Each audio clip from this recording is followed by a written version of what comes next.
So let's talk about cellular respiration.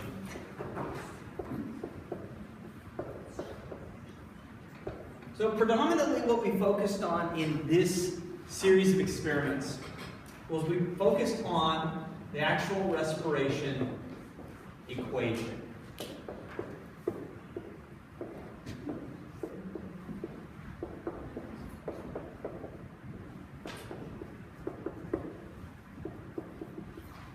Specifically, what we focused on was either the usage of a certain gas, oxygen, or the production of another gas, carbon dioxide, as a relative measurement of either the amount of respiration that appeared to be happening or whether respiration was or was not occurring. Okay? So let's go ahead and start with the experiment here, where we looked at oxygen. So in that experiment, ultimately what we did was we quantified oxygen consumption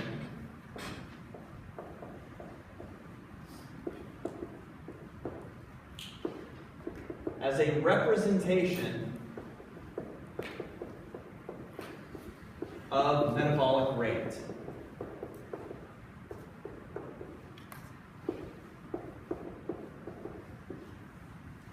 Okay, does anybody remember what organism we used? A rat. Good.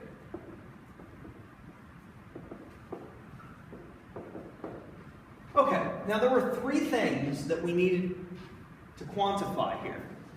So first and foremost, obviously oxygen consumption, but then also that word rate. Okay, so let's talk oxygen first. We're going to measure oxygen here. Now it's a gas, so it takes up a certain volume. What are we always going to use to measure volume? Liters. Specifically, if we want to measure smaller quantities, milliliters. Yes. Okay, everybody remember back, shake the cobwebs off. This was Unit 1 for lab. Okay, we're going to measure the oxygen in milliliters. Okay, we also want to measure rate, which means we want to measure time. What are common units that we use to measure time? Seconds, minutes, or in this case, hours. Thank you to the three people who answered for the measurements of time. Okay? Now, let's say that this rat inhales a certain amount of oxygen over an hour. And let's say that I want to compare this rat to myself. Okay? So I want to know which of us is going to breathe more oxygen, or which of us is going to have a higher metabolic rate over the course of an hour. Well, if I'm just going off of the amount of oxygen per hour, there's going to be a very clear winner. Which of the two of us, me or a rat, is actually capable of inhaling more oxygen over the course of an hour? Me. Why? What's that? Larger capacity. I'm finally bigger than something, right? So I'm finally bigger than something, and as a result, I can inhale more oxygen in an hour than a rat simply because my lung capacity is larger. So if we're trying to compare metabolic rates between organisms, these two parameters aren't enough. There's one last one we have to take into consideration. And what is that? Mass. We have to take into consideration the mass of the organism. We measure that, of course, in grams. So we want to measure oxygen, we want to measure the mass, and we want to measure the time it takes the organism to inhale that amount of oxygen. So let's go ahead and talk about the setup that we have for this particular exercise. Okay?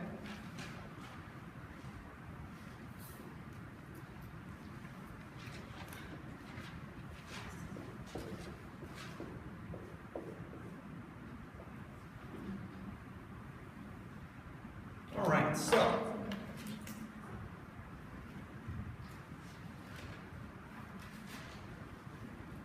here's my rat, okay, in this container, and you'll recall that at the top of this container we had this U-bend stemming off of it, where we have this tubing that looked like this.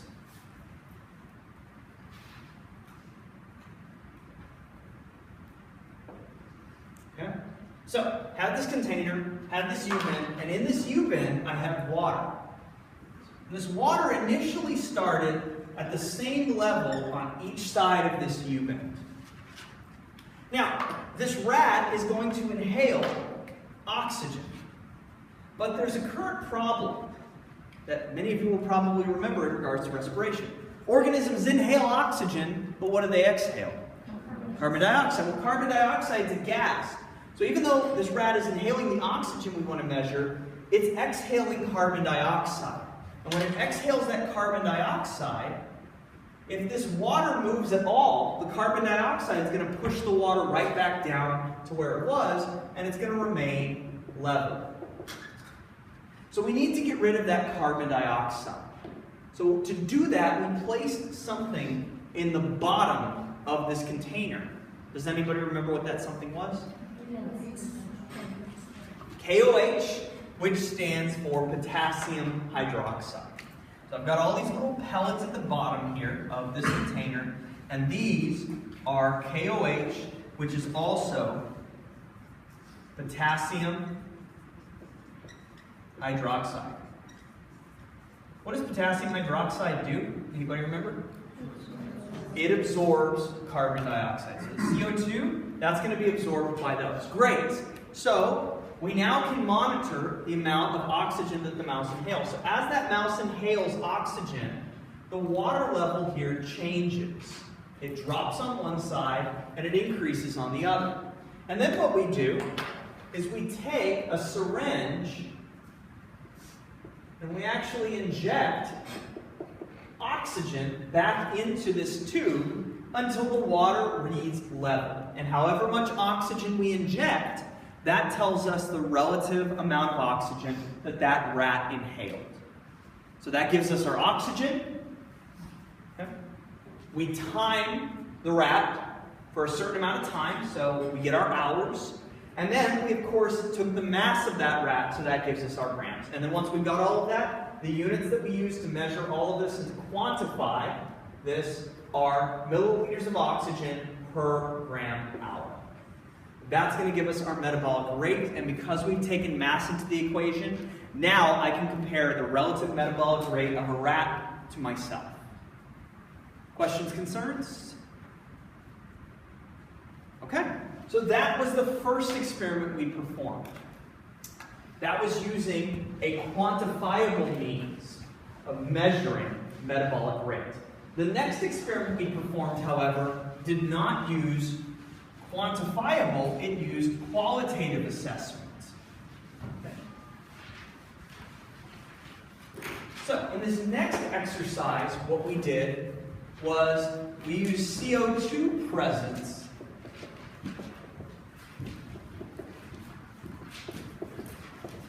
as an indicator of respiration in plant embryos.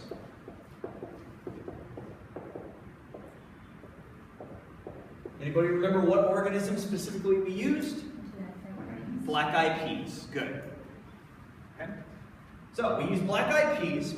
Now, all of these peas, which I'll just kind of draw to the best of my ability as circles here, all of these peas initially started out as dry. If you go to the shopping mart, the grocery store, as normal people call it. If you go to the grocery store, you're going to see peas in bags. Are they growing while they're in those bags? No, they're in a state of dormancy. So what we did before we got a hold of these peas was we placed them in water. And this caused the peas to enter a state that's called germination.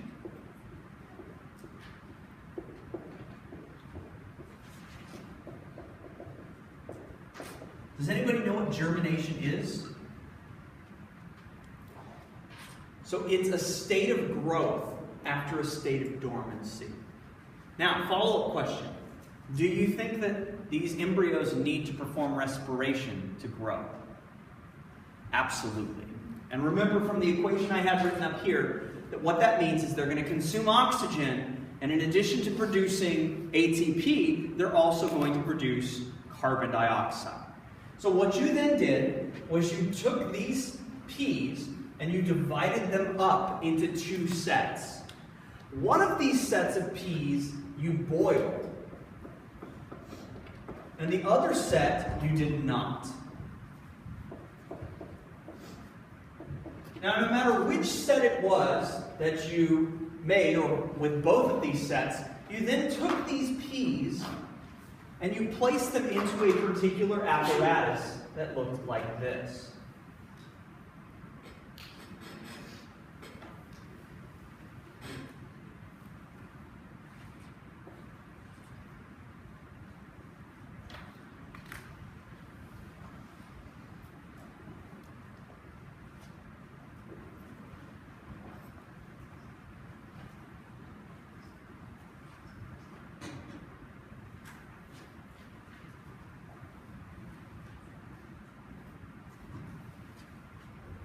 So you had your peas in here, and you allow them to incubate for 40 minutes. Now the end of the tubing here was initially placed into a test tube containing water. This part of the tubing here is called the thistle tube. It had a stopper in it. And so at this point, this whole apparatus is sealed off. Now don't mistake this and think that this means that the peas are performing anaerobic respiration. They are not. They're actively performing respiration because before you sealed this, guess what occupied all this empty space here? A lot of it was oxygen. So these peas are going to use that oxygen if they can. They're going to perform respiration and they're going to produce carbon dioxide. But there's one issue here. One of these 2 sets of peas cannot perform respiration because you killed them. Which set of peas is that? The boiled ones. Now, if you want to go on a more physiological level as to why these cannot perform respiration, outside of the fact that you are a pea murderer, it is also linked to the idea of what's happening to every protein and enzyme in these peas when you applied that heat. What happened to every single protein and enzyme in these peas when you boiled them? It denatured. Excellent. So, these boiled peas cannot perform respiration, so are they going to make carbon dioxide? No. But these peas that were non-boiled, they can. Now the final thing we need is a way of detecting whether or not we made carbon dioxide. So what we're going to do is we're going to take this test tube and we're going to replace that water with a solution called phenol red. Okay? Phenol red is a pH indicator. With an acidic pH, phenol red turns yellow. When it remains neutral, it stays red, not surprisingly. And then when it's placed in a basic solution, it turns a bright pink. Now, carbon dioxide, when mixed with water, makes an acidic solution called carbonic acid. Remind me again, which of these 2 sets of peas is making carbon dioxide? Non-boiled. So what you would do at the very end of this is you take out this plunger and you're going to add water to this. And if it is the non-boiled set of peas, that water is going to mix with the CO2, making carbonic acid, and it's going to turn this phenol red what color? Yellow. Excellent. So the non-boiled peas turn that phenol red yellow, which means we've made carbon dioxide. Excellent. Okay? But the boiled peas, they don't produce anything. So when I pour water in here, it's just water. What kind of pH does water have? Neutral. So what color do you think my phenol red is going to be? Just red. So the boiled peas just stays red, which means no carbon dioxide. Okay? Everybody copacetic? All right. Questions, concerns? All right. So there is one final experiment we did here. This experiment was not cellular respiration. This experiment was with a particular eukaryotic organism. And this particular type of experiment was analyzing a process called fermentation. Remember from lecture that fermentation extends off of the glycolysis reaction and still takes place in the cytoplasm. So, this was fermentation. And does anybody remember what the eukaryotic organism was? Yeast. Good. The organism we used here was yeast. Awesome. Okay. Now, because fermentation relies on glycolysis, it means we have to always have an energy input. And that energy, typically, in its simplest form, exists as sugar. So, there were 3 different solutions you used in this experiment to determine if yeast could perform fermentation. The first was water. The second was 1% glucose. And the third was 1% starch. Okay? So, you've got your solution. And you're going to take those 3 solutions and you're going to add them to yeast. But there's a problem here. If we let yeast sit in a beaker on the bench top, it's got access to oxygen, so it's going to perform respiration. So what you ultimately then did was you took these 2, the yeast and whatever solution you added to it, and you placed them into a specialized glass container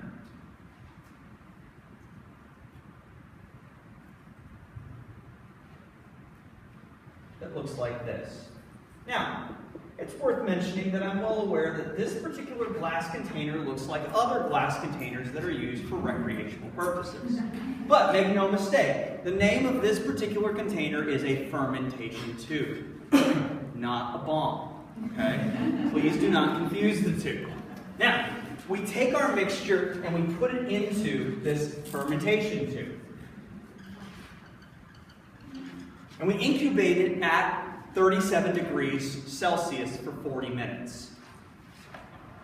Now, one of the byproducts of alcohol fermentation in yeast, you may recall from lecture, is carbon dioxide. So as the pyruvate is converted to acetaldehyde, we release a carbon dioxide, and that acetaldehyde is then reduced to ethanol. So the final product of fermentation is ethanol.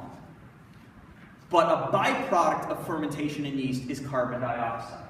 And so that carbon dioxide will start to present itself as bubbles or empty space towards the top of the fermentation tube. Okay? So eventually you'll either see bubbles up here that represent the CO2, or you'll start to see empty space. Either one represents carbon dioxide. Now, real quick, there's one tube here that I do not expect to make any carbon dioxide. Which tube is it? Water. Because remember, for glycolysis to occur, I need energy. Now that leaves me with a monosaccharide and a polysaccharide. Which of those 2 sugars is going to be able to undergo glycolysis and then jump into fermentation fastest?